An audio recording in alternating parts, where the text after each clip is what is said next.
And I will be playing Mora, who is Will Grayson's acquaintance, friend, but not the kind of, not a best friend, I would say. And I will also be playing Isaac, Will's internet boyfriend. Yes.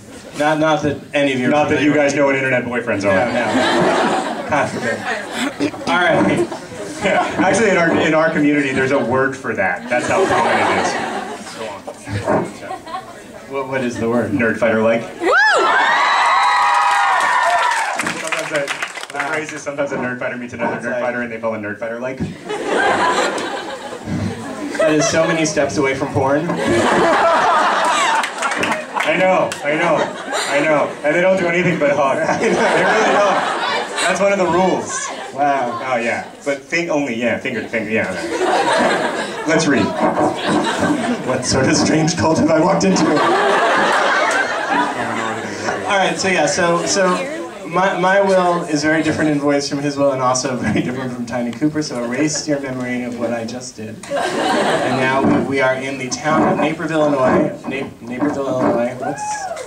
Are we okay? Thank you very much. Naperville, ladies and gentlemen. Alright, anyone with Will at work? I'm at work at CVS, shelving Metamucil in aisle 7 when Mora stalks in.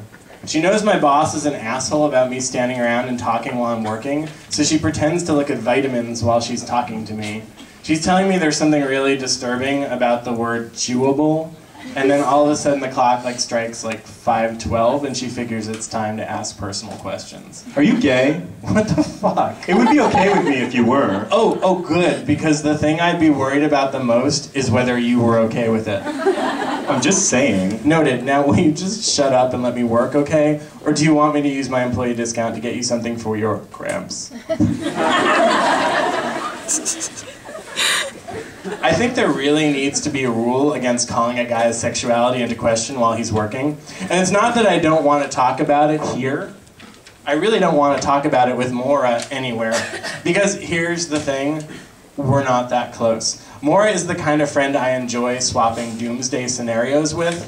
She's not, however, someone who makes me want to prevent doomsday from happening. For the year or so we've hung out, this has always been a problem. I know if I told her about liking guys, she'd probably stop wanting to date me, which would be a huge plus. But I also know I'd immediately become her gay pet, and that's the last kind of leash I want. And it's not like I'm really that gay. I fucking hate Madonna. There should be a cereal for constipated people called Metamucil. I'm serious, Will. And I'm seriously telling you to fuck off. Just because I don't want to sleep with you doesn't mean I'm gay. A lot of straight guys don't want to sleep with you either. Oh. But the point is, you won't. She comes over and fucks up the bottles I've been putting in rows. I almost pick one up and throw it at the back of her head while she leaves, but the truth is if I brained her here, my manager would make me clean it up. And that would suck. You know, the last thing I need is gray matter on my new shoes. Do you know how hard that shit is to get out? You do. I really need this job, which means I can't do things like yell or pin my stupid name tag upside down, or wear jeans that have rips on them, or sacrifice puppies in the toy aisle. I don't really mind it, except when my manager's around or when people I know come by and are all weird because I'm working and they don't have to.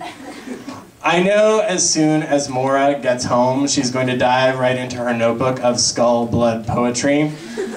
I'm doing my best not to get a bad review. Mora once showed me one of her poems. Hang me. Like a dead rose. Preserve me. And my petals won't fall until you touch them and I dissolve. You know, and I wrote her a poem back. Woo! I am like a dead begonia, hanging upside down, because, like a dead begonia, I don't give a fuck. To which she replied, not all flowers depend upon light to grow. So now maybe I'll inspire I thought his soil was gay, but maybe there's still a chance I can get myself some play and make my way into his pants. Hopefully I'll never have to read it, or think about it, or know about it ever again.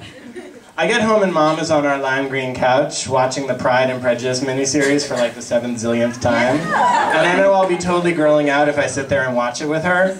The weird thing is that she also really likes the Kill Bill movies, and I've never been able to sense a difference in her mood when she's watching Pride and Prejudice and when she's watching Kill Bill. It's like she's the same person no matter what she does, which can't be right. I end up watching Pride and Prejudice because it's like 15 hours long, so I know that when it's over, Isaac will probably be home. When it's done, I tell my mom I'm heading off to bed, and then, like, to be nice, tell her that if I see any cute guys wearing, like, knickers and riding a horse sexily to the mall, I'll be sure to slip them her number.